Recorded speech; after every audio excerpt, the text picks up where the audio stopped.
This right here was the moment where Manchester City threw away a cup final that no one thought they could lose. That alongside Erik Ten Hag doing brilliantly, getting the better of Pep Guardiola, and we're going to talk about that. But penny for your thoughts, lads. Penny for your thoughts. Oh, to be the woman in the turquoise, is that turquoise? Whatever that colour is, dress. To hear what on earth they were saying. And I have an incredibly important question that I want to ask you guys. But let's break down this game first and foremost, because tactically, Erik Ten Hag got this absolutely spot on, and he deserves huge credit for it. Pep Guardiola had to make some big changes at halftime, did make a difference, but it was too late. And of course, we're going to dive into the goals as well. So let's have a look at the tactics of the two teams, because if you see this general setup, I think what we thought previously, if you think about how they set up and how other teams set up against Man City, it is one where you kind of have this, and you have 4-4-2, and you play a bit further back. What Man United did, which was brilliant, was that they made the whole game be played in this area of the pitch. And they said, "Wizard," Pep Guardiola, otherwise known as, "you shall not come through the middle." So if I get rid of that, Guardiola was the outball throughout the game, which I'll show you in just a second. But Garnacho was staying very, very narrow, as was Rashford, incredibly narrow. Dalot staying in tight, giving Varane and Martinez that help. Wan-Bissaka staying really, really tight as well. And throughout the game, Guardiola was the outball. Now, the one problem was that, of course, Ake will then come around here. Stones would come and play here. Walker actually played pretty centrally as well, actually, a lot of the time. And De Bruyne and Foden are the players that they want to get on the ball, but they weren't able to do it. They were isolated. Kovacic could have relieved that, and we'll get into that. But if you think about the general setup of this Man United team, that was the state of play. Keep it tight and do not let them through the centre of the pitch. Now, I think the thing that they were looking to do was to be able to move the ball quickly, make those short passes. That's what Guardiola's plan was, that if you have Walker a little bit tighter, Ake a little bit tighter, you can then move the ball quickly to Guardiola. Let me get on the ball here. To Guardiola if he's able to get it, and then you can play that ball into those half spaces, or the same with Silva on the other side, who can dribble, and he did at different times, and that's how you can hurt them. Or you can put those crosses into the back post. There was a moment where Kovacic actually made a third man run, and that kind of hurt them. But what I think he wanted to see was Kovacic picking up the ball here, or this. Another player, an extra player in the middle. Things had to change at halftime because, of course, they found themselves 2-0 down. But the outball throughout was Guardiola. And this will show you it right here, right now, before we dive into the goals, of course. Now, so here we have it. This is the starting position, and exactly what we're talking about here. Kovacic here instead of here as an extra player to get through it. But also, if we're looking at Man United and thinking about how they're playing, exactly what we've just said, and obviously you can't see them, they're out of screen. That's that sort of horseshoe that you get to stop people being able to play through the centre of the pitch. Foden was unable to get on the ball much at all. The tenacity of Amrabat was fantastic. Haaland completely isolated, and when they did play the ball into him, his hold-up play was really, really poor. And as we said a couple of times, Guardiola always the outball, but for Wan-Bissaka, you had the perfect person at right back who was keeping an eye on him, but also allowing him space, because if you allow him to get the space, he's got the time to get over there, and with Guardiola, he's not really going to run at you. Let's see if they've got some other examples of that. This is the other side of it when it came to Man United, in terms of how they were going to move the ball and how they were going to create chances. This is a great example of it, where they actually really, really focused about staying together and kind of being compact but vertical. So if we do it this time, what you can see is, again, so many players on one side of the pitch. But the one person who was always going to offer up that little bit of width for them was Garnacho, who had an absolutely cracking game, who normally has about 0.95 shots on target per game. I got that stat from StatHead, by the way. Go check them out. Links in the description. In this game, he had 3 shots on target.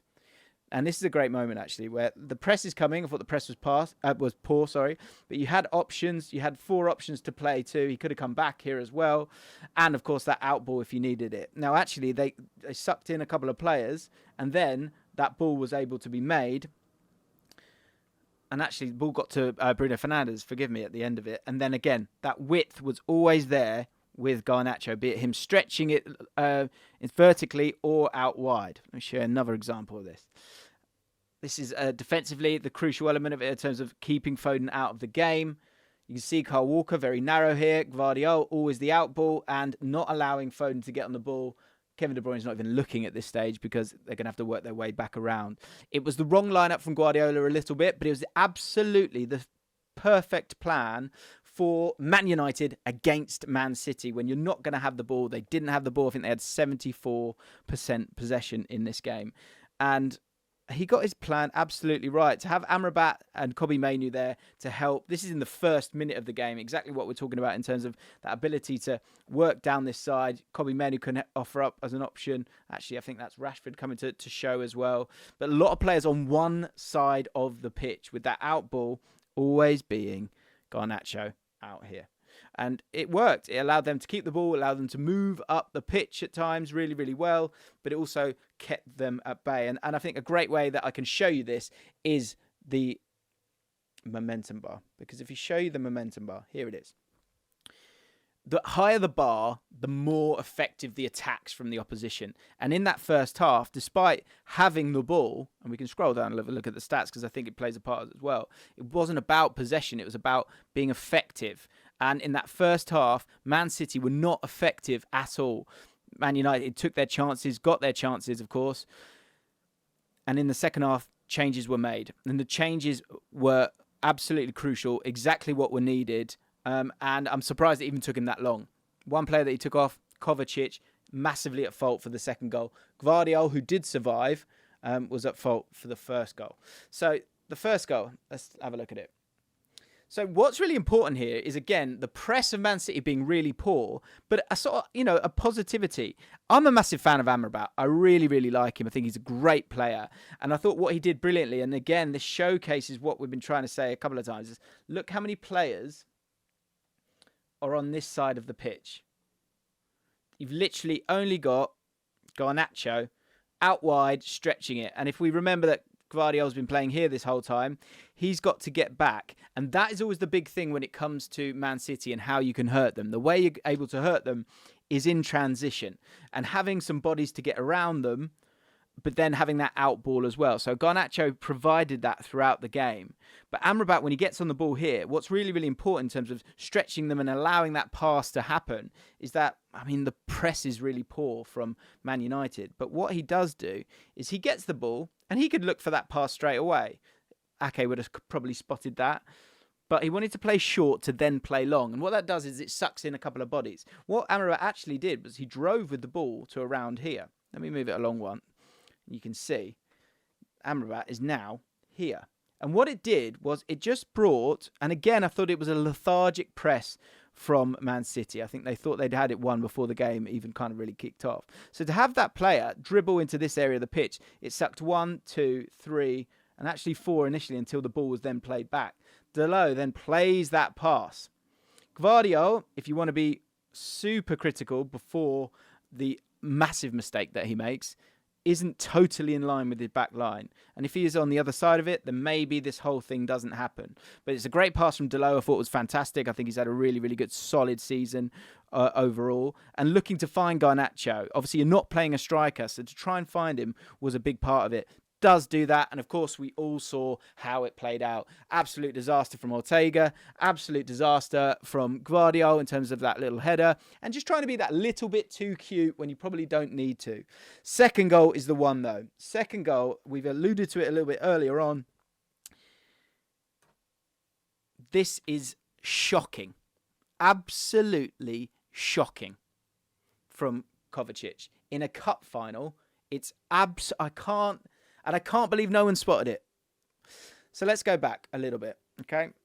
So, of course, the goal comes from, again, a team that's played very narrow, out of possession, then breathing almost, going in and out and utilising width when they can. Again, we've spoken about it several times. Garnacho being an out ball, being an option. Obviously, you've got Rashford who actually played a little bit deeper in this one. And Kobbie Mainoo, who, of course, we'll come on to, had a really great game in that double pivot. But the 4-2-2-2... out of possession, there was that width. There really, really was that width. And of course, if we move it on one, you've got Kobbie Mainoo who makes that run, but obviously Bruno Fernandes crucial in this one. And Kobbie Mainoo gets the goal. And so from being really narrow, you've gone from one side of the pitch to the other side of the pitch, got yourself a goal. But how did this happen? Well, we spoke about it a little bit earlier on. Let me show you it here, because tactically, this is what they were trying to do, right? And Kovacic was coming here a lot of the time to get that ball over to Guardiola. Let me just take the highlight off him. What happened after a certain period of time, and of course the first goal has gone in by this point, and so now you've got to commit another body forward. Has Guardiola had a word with him?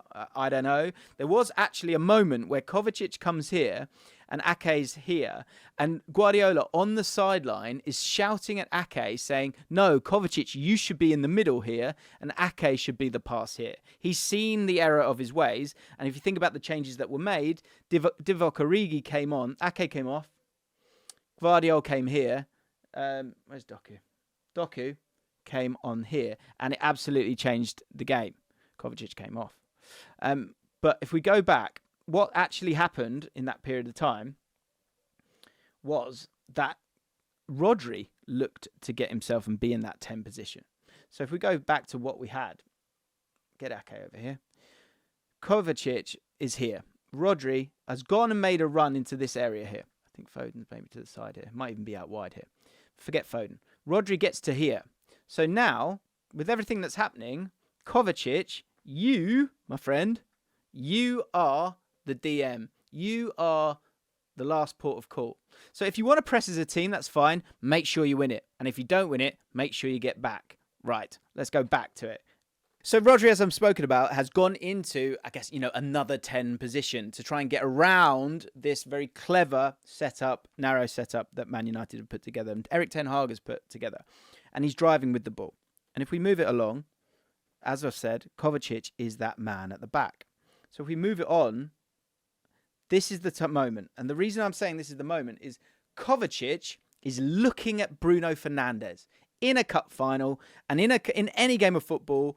God, and this is Sunday League. You go first 5 minutes. Who are our numbers? Who am I marking? Who's my man? Who's the guy that I'm going to get hammered for if I don't track his run? And the other thing I would say is that generally, if you're playing in a 2 in midfield, if your centre midfield partner is in front of you, then you're the last line of defence, and ultimately you sit and you stay. Again, if you want to press, so be it, but make sure you get back. Let's move it on. So this is a few seconds before Bruno Fernandes has the ball. Kovacic is trying to press. He's trying to keep him in there. Kyle Walker is ready to go at Rashford. All fine. That's okay. Bruno Fernandes is able to get the ball away. And as we know, Rodri is completely out of it at this point. And there's a lot of space to catch up with. And he has that look at him. If we go back to, you can see it. And then he's making his way. Kovacic has looked at him and he's gone, I don't really fancy tracking you back. 1-0 down. 38 minutes gone. And if we move it forward, all of a sudden, and if I was able to show you the footage, I could show you that Kovacic actually looks at him again, Bruno Fernandes. And this is Bruno Fernandes, who had an absolutely fantastic game. This is Bruno Fernandes, who is known for creating big chances. This is their main threat. This is the guy that has allowed Erik Ten Hag to drop his centre forward that cost him loads of money. And you're not going to track him back. And Kovacic, when the ball comes to him,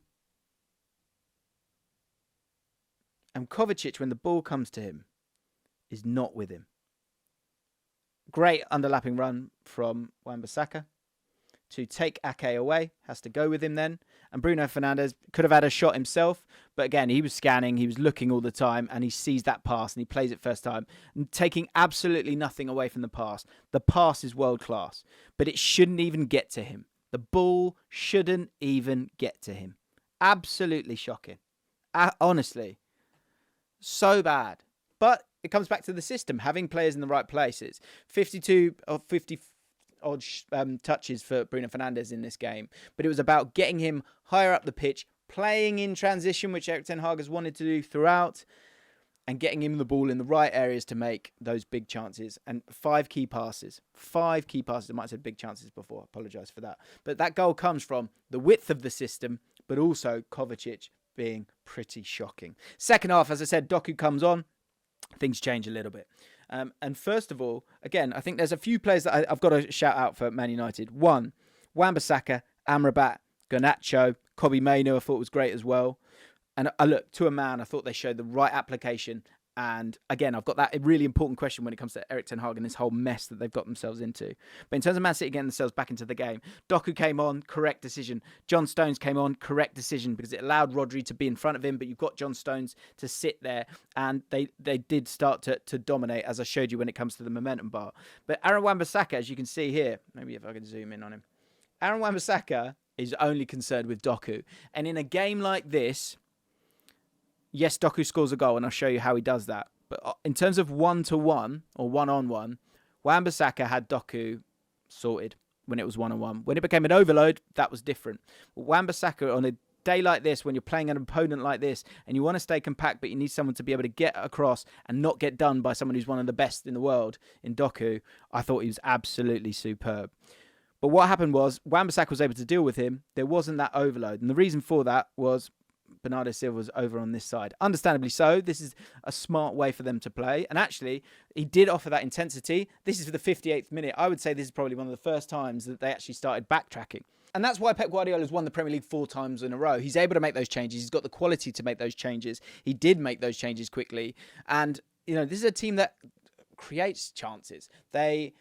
I think this is their best season. If I look on StatHead, you'll see this is their best season when it comes to shots on target. 6.9 per game. This game, only 4 shots on target. Man United, with 24% possession, had more shots on target. That absolutely speaks volumes. But even in the game, they made the change. There was a bit more intensity. But Wan-Bissaka, he had the makings of him. And Doku kept trying to cut back. It wasn't really working.